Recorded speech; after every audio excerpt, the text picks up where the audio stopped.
L'invité du jour, animé par Aurélie Véron.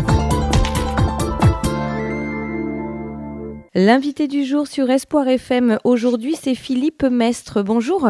Bonjour. Alors, vous êtes le président des Nuits Lyriques. On va en parler justement dans cette émission. On va commencer. Qu'est-ce que les Nuits Lyriques, l'association et l'événement, les événements? Alors, les Nuits Lyriques, c'est un festival autour de l'opéra, on va dire, qui a qui va avoir 35 ans bientôt, et qui a lieu fin août, avec un opéra, des spectacles lyriques, des actions auprès du public, et surtout, on organise un concours de chant international qui attire 200 candidats du monde entier, avec un jury d'une quinzaine de directeurs d'opéra, ou l'Opéra de Paris, le Capitole de Toulouse, l'Opéra de Marseille, le Grand Théâtre de Bordeaux, plus des directeurs qui viennent de Chine, de Corée, sont au jury et décernent des prix. Et c'est un énorme tremplin d'insertion professionnelle pour les jeunes artistes lyriques. Comment a été créée justement les Nuits Lyriques à Marmande? Comme souvent, par un concours de circonstances.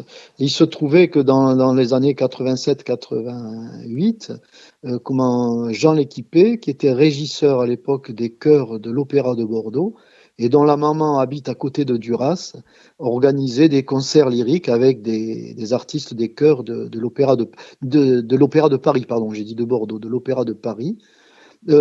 Après, ces envies de festival ont vite trouvé leurs limites financières sur place, et donc il s'est tourné vers Marmande, qui a créé un festival lyrique.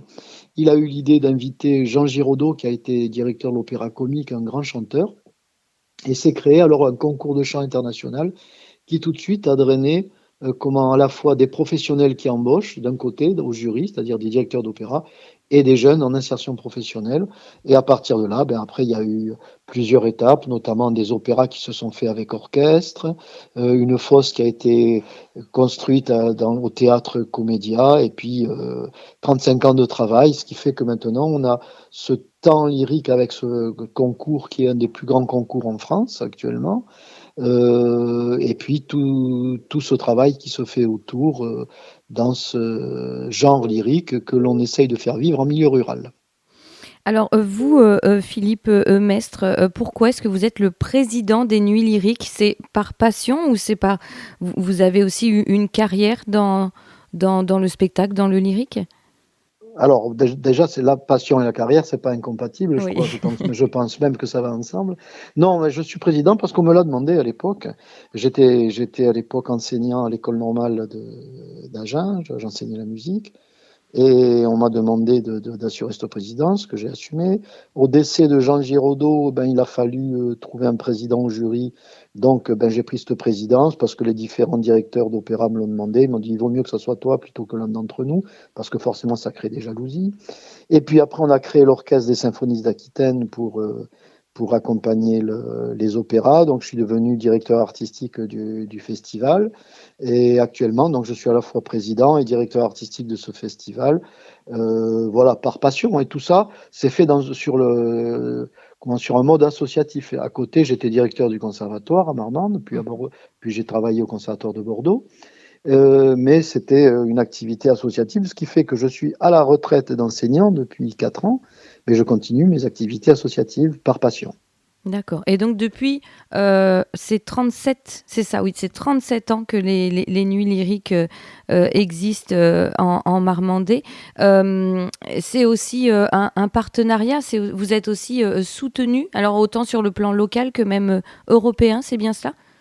Ben oui, c'est-à-dire d'abord on a le soutien des institutions publiques, la ville de Marmande, le département de Lot-et-Garonne, la DRAC, l'agglomération de VGA de Marmande, le conseil régional aussi, évidemment, parce que si on n'était pas soutenu, le prix des places serait prohibitif pour beaucoup de personnes, puisque un spectacle d'opéra, c'est minimum 80 personnes, 90 personnes qui sont mobilisées.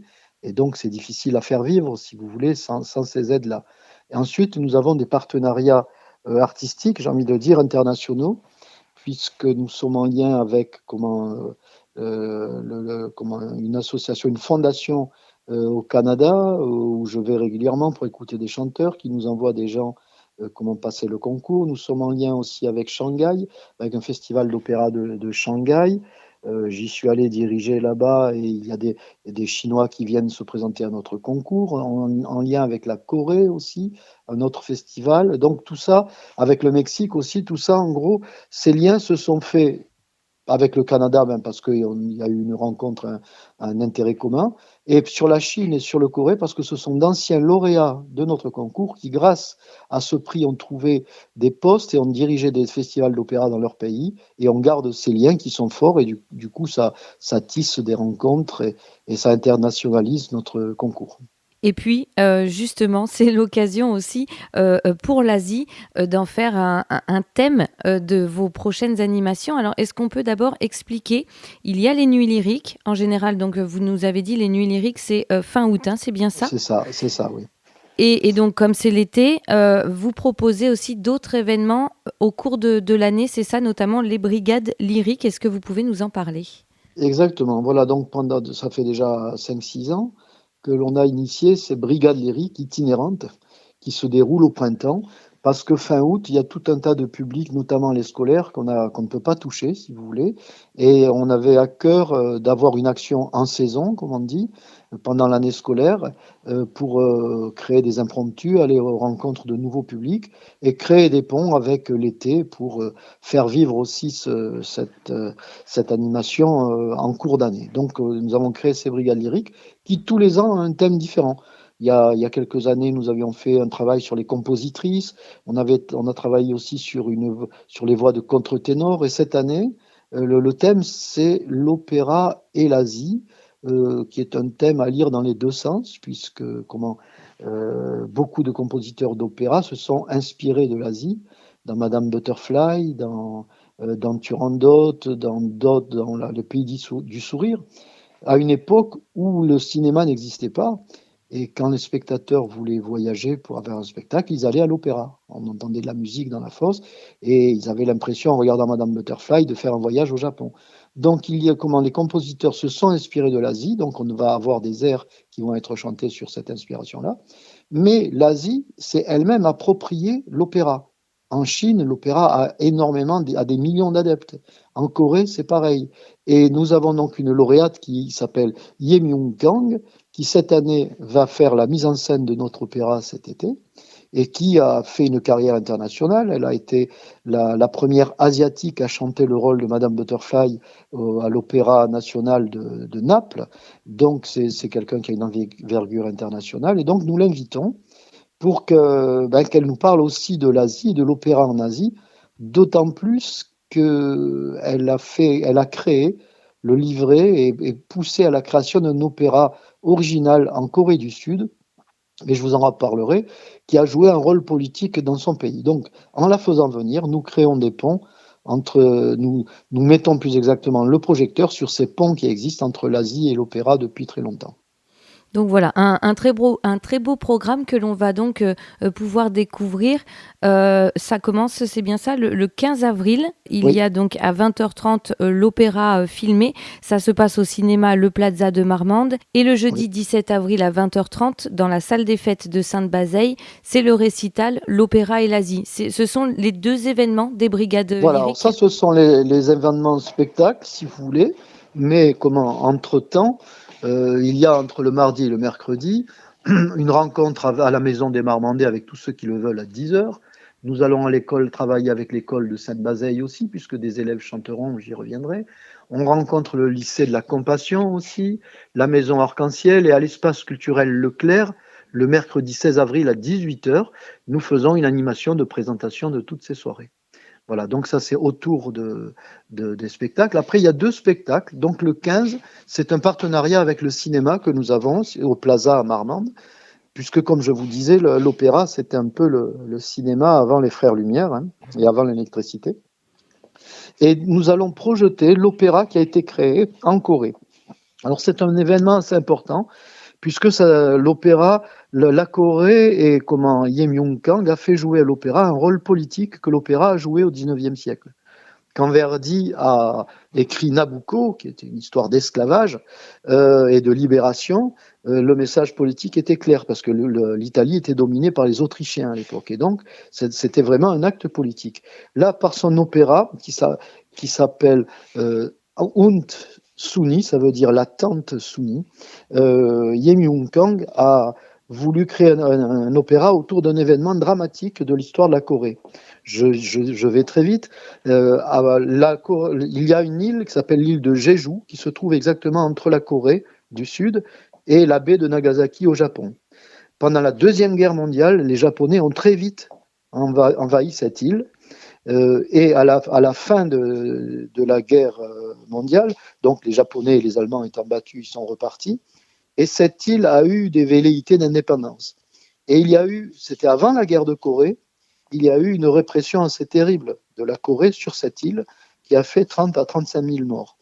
Donc tous les habitants de cette île, qui est une grande île, ont tous des parents qui sont morts dans ces massacres. Il y a même un monument qui a été créé, mais il y avait une sorte de déni national sur ce massacre. Et donc en créant cet opéra, Yen Yung-kang a mis en avant cet événement historique et dramatique et a conduit à la reconnaissance officielle de ce massacre par la Corée du Sud.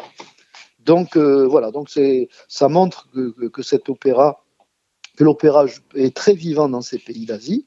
Et donc nous allons projeter cet opéra que nous avons fait sous-titrer en français. Ça sera une projection gratuite, donc tout le monde peut venir. Ça sera au Plaza le 15 avril à 20h30. D'accord, donc c'est gratuit. Et le spectacle, le récital du 17 avril, il faut réserver aussi sa place?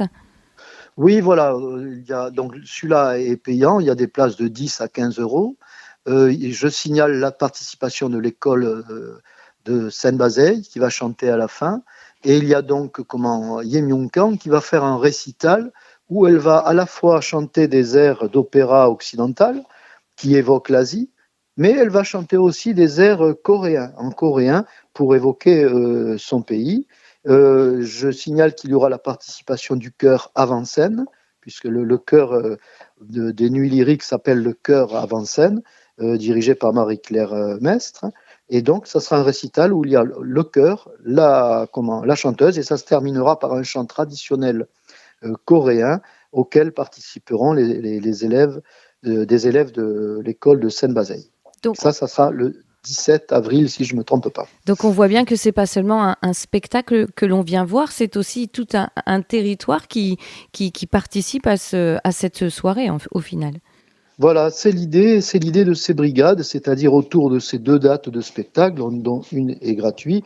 Il n'y a pas moins de 5 ou 6 rencontres avec des publics différents, des associations, des entreprises, ce qui nous permet d'irriguer un peu cet art lyrique. Et puis, les gens qui vont rencontrer Yen Yung-kang, ça sera une belle rencontre parce qu'elle parlera de son métier, mais de son pays aussi, et puis de la place qu'a l'opéra en Asie. Et je pense que l'opéra est un art vraiment qui est universel maintenant et qui unit les peuples dans une culture commune. Et en ces temps de division internationale, je pense que c'est bien de valoriser ce qui unit les peuples aussi. Alors, si on souhaite en savoir plus, Philippe Mestre, sur les brigades lyriques, mais aussi sur les nuits lyriques en général, est-ce qu'on peut retrouver les informations sur Internet ? Oui, bien sûr, vous allez sur le site des Nuits Lyriques de Marmande, vous le trouverez, Nuits Lyriques de Marmande. Il y a tout qui est indiqué à tous les niveaux, les dates, les rendez-vous, les concerts.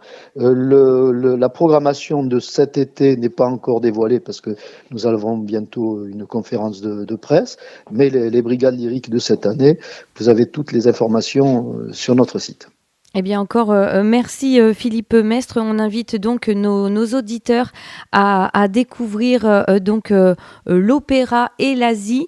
Ça se passe donc ouvert au public, hein, c'est bien ça. Donc il y a Oui. entre autres le mardi 15 avril à 20h30 au cinéma Le Plaza de Marmande pour l'opéra filmé. Et puis le jeudi 17 avril, l'Opéra et l'Asie, c'est un récital, c'est à 20h30 à la salle des fêtes de Sainte-Bazeille. Et puis bien sûr, pour avoir tout le programme en entier, rendez-vous sur le site nuit-lyrique.fr. Vous retrouverez toutes les informations. En tout cas, merci beaucoup Philippe Mess. Merci à vous. C'était l'invité du jour, animé par Aurélie Véron.